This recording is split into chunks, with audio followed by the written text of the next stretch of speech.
et bienvenue dans la chaîne Mathématiques Sciences. Aujourd'hui je vais présenter et expliquer une nouvelle vidéo, qui est une vidéo en mathématiques pour les troisièmes, dans laquelle ici nous allons voir comment on peut effectuer des calculs de puissance, mais avec des formules. Donc du coup voilà, alors pour effectuer des calculs avec des puissances, forcément il faut appliquer des formules.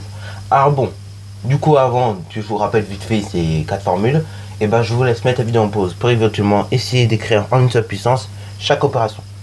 Sur ce donc, c'est parti mon clic. Alors donc, nous allons commencer par, avant de rappeler des formules, donc vous en avez 4, normalement elles s'affichent en bas à gauche, et donc ces formules, c'est des formules de calcul de puissance. Alors bon, comme son nom l'indique, ces formules-là permettent de faire des calculs de puissance assez simplement. Alors bon, là, je ne vous en avais pas donné, parce que, en fait, ça correspond à deux formules, et que les calculs, bon, je trouvais qu'ils étaient simples, déjà d'une, et de deux, bon, ça valait pas le coup d'apprendre les formules. Mais bon, maintenant, vu qu'il y en a 4, et j'ai préféré cette année changer un peu ma manière de faire, parce que je trouvais que ça allait être plus loin à expliquer qu'à mettre en formule 3. Donc du coup, bon, cette année, malheureusement, vous aurez 4 formules, et c'est comme ça. Enfin, ça va être plus simple, je pense, pour vous et pour moi aussi. Ok? Sinon, après, on va s'embrouiller avec les termes, etc., etc. Bon, alors on va commencer par la première formule. Donc, avec un nombre a à l'exposant n fois un nombre a toujours à l'exposant p. Donc, si vous avez ce genre de cas, donc un nombre a à l'exposant n fois un nombre a à l'exposant p, et bien en fait, c'est égal à a exposant n plus p. Ça, c'est pour le premier cas. Donc, c'est la formule en bleu tout en haut. Ensuite, vous avez la formule donc en noir. Donc, qui est en gros une formule avec les nombres à la même puissance. Donc, si vous prenez un nombre a à l'exposant n fois un nombre b à l'exposant n, c'est égal à a fois b, le tout à l'exposant n. Ensuite, troisième formule. Donc là, c'est la formule normalement verte. Et c'est la formule qui traduit une puissance de puissance. Donc, c'est un peu comme les fractions de fractions. C'est-à-dire, en gros, vous multipliez. Là, c'est un peu le même principe, si vous voulez. Quand on avait des fractions de fractions, on multipliait les deux fractions. Là, quand on a une puissance de puissance, on va multiplier les deux puissances. Et notamment, on va multiplier les deux exposants. Je l'explique. Si vous avez un nombre a à l'exposant n, le tout à l'exposant p, en fait, vous allez toujours garder votre nombre a, mais vous allez multiplier les exposants entre eux. Donc, vous allez multiplier exposant n et exposant p. Donc, en gros, ça donnera a exposant n fois a exposant p. Confondez pas la première formule et la troisième.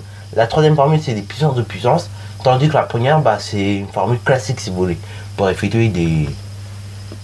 En gros, c'est une formule classique qui s'applique genre quand tu as deux mêmes nombres, mais qui sont à des puissances différentes. Ok? Voilà.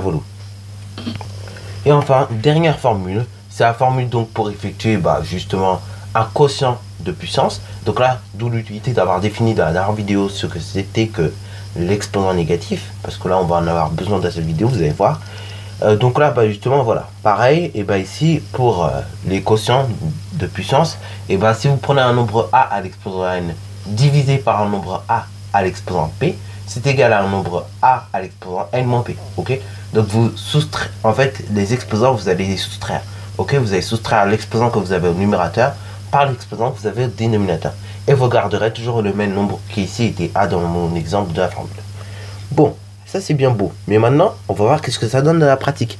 Alors là pareil, je vous fais les vidéos tout ça, mais il faut s'entraîner aussi, parce que oui, si vous entraînez pas, vous allez avoir du mal. Après vous êtes dans la merde quand vous avez un contrôle, parce que vous avez pu faire, et parce que vous avez juste copié. Donc non, il faut apprendre, mais aussi comprendre ce que vous faites. Ok, moi je suis plutôt dans la compréhension de ce que l'on fait plutôt que dans l'apprentissage. Ça sert à rien d'apprendre des formules si vous ne les comprenez pas.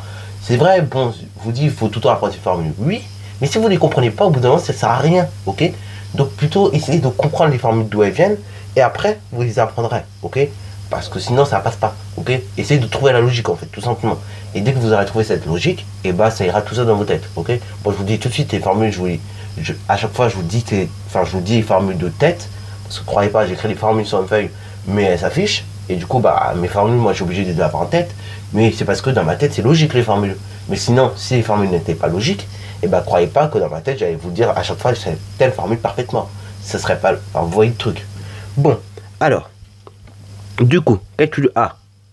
Comment on va s'y prendre? En fait, on va utiliser la première formule, qui disait quand on avait deux nombres, tout simplement identiques, mais avec des exposants différents, qu'on avait juste à additionner les exposants. Parce que là, en fait, on a deux nombres, qui sont multipliés, mais ils ont des exposants différents. Donc, ça a donné toujours 5. Donc, 5 exposants moins 4 fois 5 exposants 6, on restera toujours à 5. Mais 5 exposants combien? Là, c'est égal à 5 exposants 4 plus 6. Et là, bah 4 plus 6, c'est la même chose que 6 moins 4. Ce qui fait donc 5 exposant 2. Donc 5 au carré.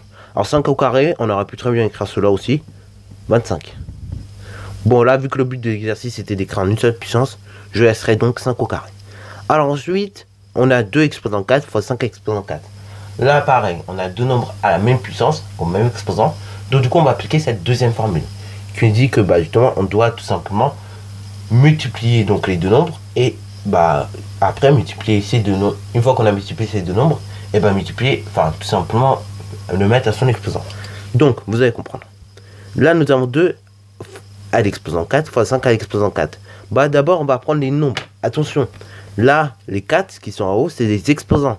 Nous, on va juste prendre 2 et 5. Donc, on va effectuer 2 fois 5. Et après mes exposants, et bah qu'est-ce qu'on va faire des exposants? C'est une très bonne question. Et bah déjà, avant même de s'occuper de l'exposant, déjà il faut s'occuper du 2 fois 5. Parce qu'il n'est pas très bien fini. Le 2 fois 5 en réalité, je vais fermer la parenthèse. Parce que 2 fois 5, je vais effectuer en priorité. Et ensuite, après l'exposant 4, je mettrai derrière. Ok? Ce qui donne 2 fois 5, le tout à l'exposant 4. Ce qui donne donc 2 fois 5, 10. 10 à l'exposant 4. Et là, 10 à l'exposant 4, c'est égal à 1 suivi de 4 zéros. Ok? Donc, ce qui fait donc 10 000 ici. Ok? Voilà. Alors là, pareil, vous n'étiez pas obligé de mettre 10 000. Mais voilà. C'est juste pour vous faire comprendre quand même. C'est toujours utile. Ensuite, et bah là, calcul C. 6 exposant 2, le tout à l'exposant 4. Bah là, ça met chose que 6 exposant 2 fois 4. Ce qui veut dire donc 6 exposant 8. Calcul D. Là, nous avons un quotient de deux nombres à l'exposant avec des exposants différents, mais les nombres sont quand même identiques. C'est ça que je veux dire par là. Donc du coup, quotient de deux nombres, mais avec des exposants différents. Donc là-bas, on va garder le même nombre. Déjà, on va garder 10.